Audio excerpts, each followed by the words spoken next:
Veronica Kitty Duterte, good afternoon. How are you today? I'm okay. I'm doing fine. It's a bit more chilly today compared to the recent days. Kaya jacket tayo ngayon. Kit, how was your visit with Tatay Digong today? It was good actually. I'm grateful. I feel blessed that I think he's doing okay. Not in the perfect condition, but okay. It's enough for me, for us. Kit, is it okay to ask during your visit, meron ba siyang mga bagay na gustong matikman ulit such as mga pagkain sa Pilipinas? Or Nagtanong siya kung anong, kasi sabi ko sa kanya, pagsunod ni mo din kami tanan ang namayat, ikaw ang nanambok. So, basig kami ang priso. So, nagtanong siya kung ano ba yung kinakain mo, bakit nawala na yung taba mo. So, sabi ko, yun pa rin, pero I had danggit. Isa sa mga paborito talaga namin kahapon. Luto ni Mama Corpio. Danggit. Tsaka yung talagang maalat na danggit. Then, parang nalungkot ako kasi parang nainggit siya. Parang ano yung mukha niya. Kasi I don't think it's allowed there because of the smell. Correct. So, Also, ayun, for sure pula, danggit, and yung mga inato ganing mga native sa Amoa, labi na ka ng mga parat na pagkaon kay maumag yun na iyahang kanang fitting yun sa iyang taste buds. above all else, does he miss Davao as much as everybody else is? Gipanguntana ko na ho kay nagkuan man ka. Yes, he misses the whole Philippines yun, most especially Davao. But I asked him what he misses the most about home. Pamilya yun daw, number one. And then, sunod na ang mga laing butang, mga people, and also the places.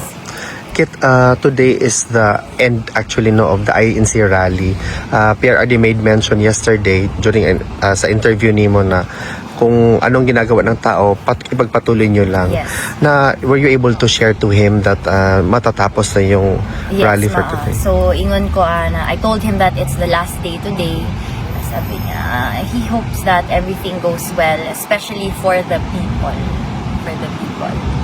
Is there something that he wished to extend to the Filipino in as far as, pagpatuloy ang laban or in as far as... Yun pa rin, ipagpatuloy niyo yan. Kasi nalulungkot siya na actually tinawag niyang parang lawless na daw ang Pilipinas. I informed him also of I think, so many incidents of school violence in the span of a month. Yes. Tapos may bago akong nakita, I think, a school stabbing incident in Zamboanga. Correct. So talagang nalungkot siya at sinabi niya na ipagpatuloy natin to because we can ipagpatuloy natin kung anong ginagawa natin because we cannot keep going on like this. The country cannot keep going on like this because the lives, especially of the youth, are at stake.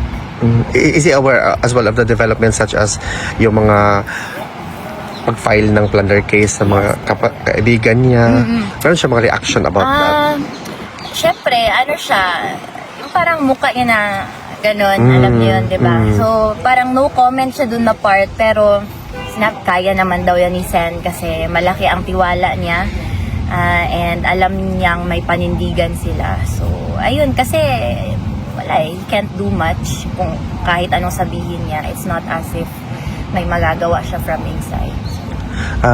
May question ba kayo guys from the Classmates? Alvin lang perfect.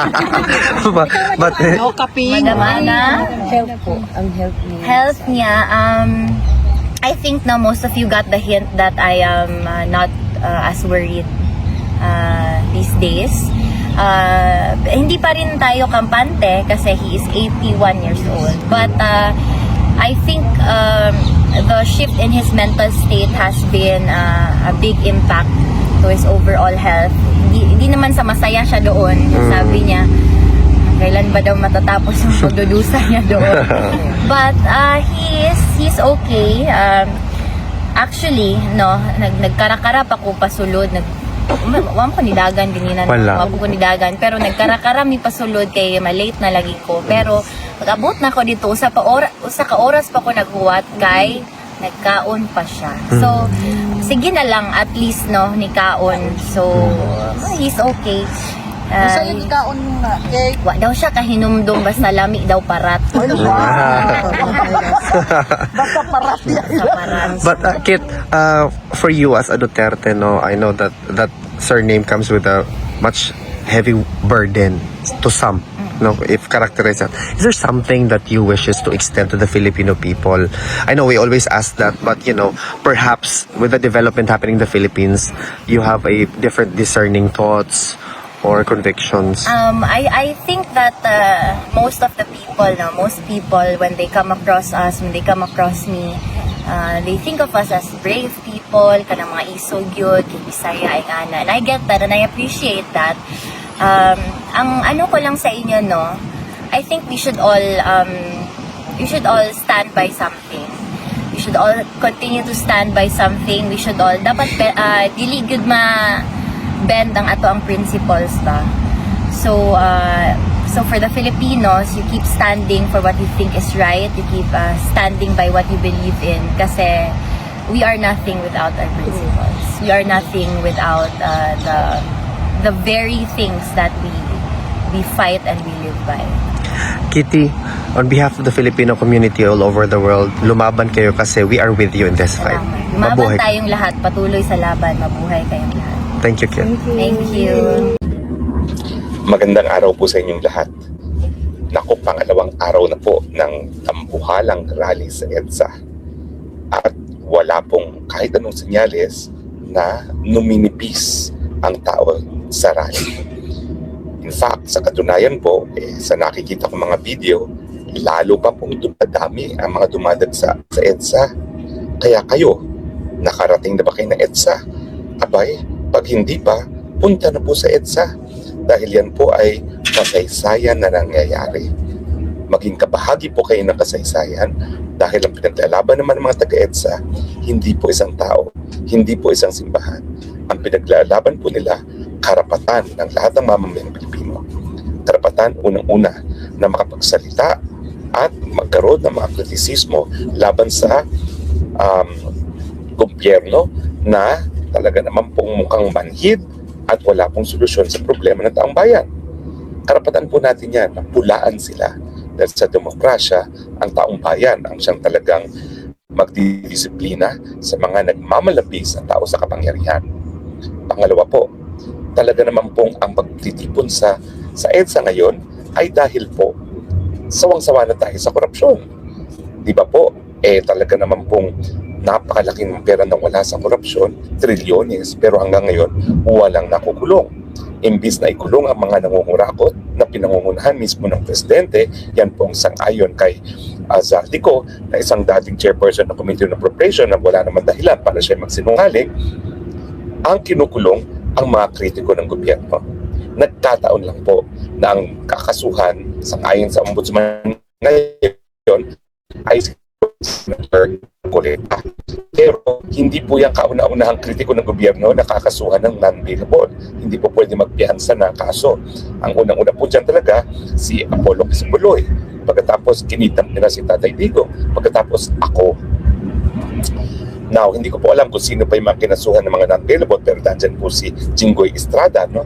At ngayon po, ang pinaka-latest na biktima nila para mapatahimik sa kritisismo at mapatahimik na at matuluyan ng isaradong investigasyon sa flood control scam ay yung isang tao, isang senador na nagnanais na malaman ang katotohanan tungkol sa flood control scam. Yan nga po si Senator Marcoleta. At syempre, pang-apat, ang rally po dahil nananawagan na sila na tama na, sobra na. Ang gobyerno po dapat nagbibigay solusyon sa problema ng taong bayan. Ang problema ng taong bayan po, walang tigil ang pagtaas ng presyo ng bilihin, kawalan ng trabaho, kababaan ng sweldo, kagutuman. Pero wala pong solusyon na binibigay ang bangag na gobyerno. Bakit? Dahil wala nga po siya sa tamang pag-iisip. Siya ay, sangayon sa kanyang kapatid, banghag. Pangalawa, talaga pong ang problema ng bayan ay dahil hindi natin napapakinabangan ang kaban ng bayan. Yan po ay linalamon ng mga korap at bakit hindi magiging korap ang tao sa gobyerno, ang namumuno po ang presidente mismo, ang siyang mastermind ng flood control scam. So, kung hindi pa kayo po nakakarating sa EDSA, magpunta na po kayo. Kinakailangan may paninindigan kayo, ha? Hindi po pwedeng meron lamang. buhay niyo po at buhay ng inyong mga anak at susunod na henerasyon ang pinaglalaban ngayon. Dahil kung talaga pong magtatagal pa ang isang bangag sa gobyerno, talagang baka wala na po tayong bansa na ipapamana sa ating mga anak. Pero ang tanong po, ang balita ko, ninanais ng mga organizer na hanggang 5 araw ang magtitipon sa EDSA. Ang alam ko rin po, nabigyan ng rally ngayon ang mga rally organizers at nabigyan din po ng rally para bukas. Meron na po silang rally ng July 1 and 2. Now, ano ba po yung rally permit na yan? Yung rally permit po yan, hindi yan otoridad para mag-rally. Kaaga-agahang kaso pa ng Primicius versus Fogoso, sinabi na ng hukuman ang karapatan na magtipon-tipon na mapayapa para iparating ang hinaing sa gobyerno, yan po yung nanggagaling sa saligang batas doon sa ating Bill of Rights. Hindi po yan diskresyon ng mga mayors. Ang kanilang trabaho lamang ay siguraduhin yung time, manner, and place ng pagrarally ay maayos. Kaya nga po, doon sa kaso na ako po nagtulog sa Korte Suprema, ang kaso na IBP versus Atienza, sabi ng hukuman 2 bagay. Kung pagkatapos na maghain ng application for rally permit, ang LGU ay hindi gumalaw o walang desisyon, pagkatapos ng 2 araw matapos maihain ang application for rally permit, yan po ay deemed granted. Now, isa pang nangyari dun sa Atienza versus IBP versus Atienza ay matapos na hindi pinansin ang sinabi ni Mayor Atienza doon ay okay, bibigyan ko ng rally pero doon kayo sa Plaza Miranda, wag sa Mendiola kasi Mendiola malapit sa Malacanang.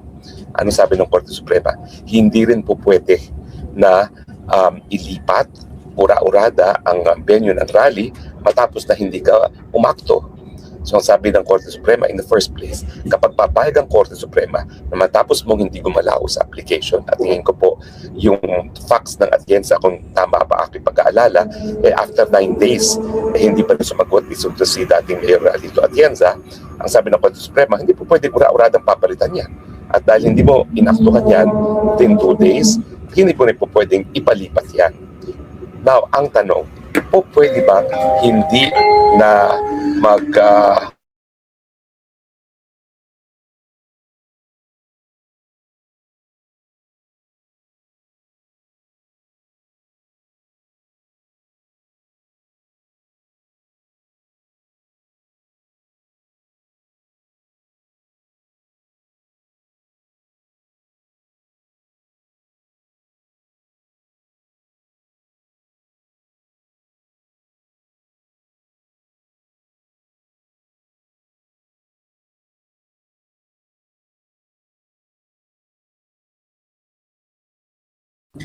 meron bang karapatan ng mayor na wag magbigay ng permit?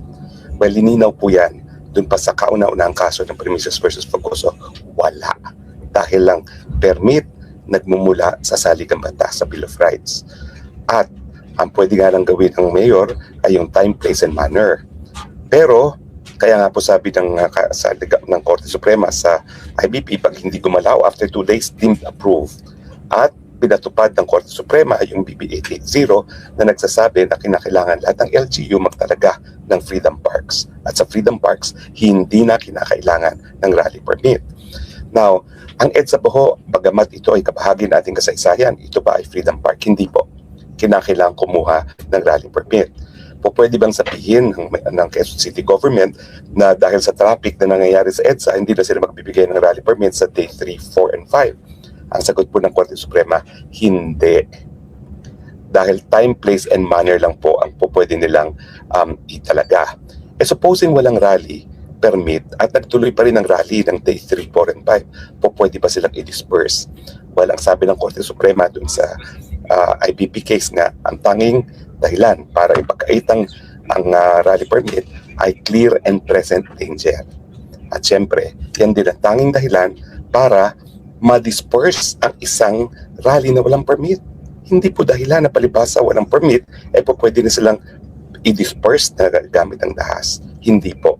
Kinakailangan po merong clear and present danger para hindi magbigay ng rally permit at kinakailangan ng clear and present danger para ma-disperse, lalong-lalo na kung gagamit ng dahas ang isang rally nang walang permit.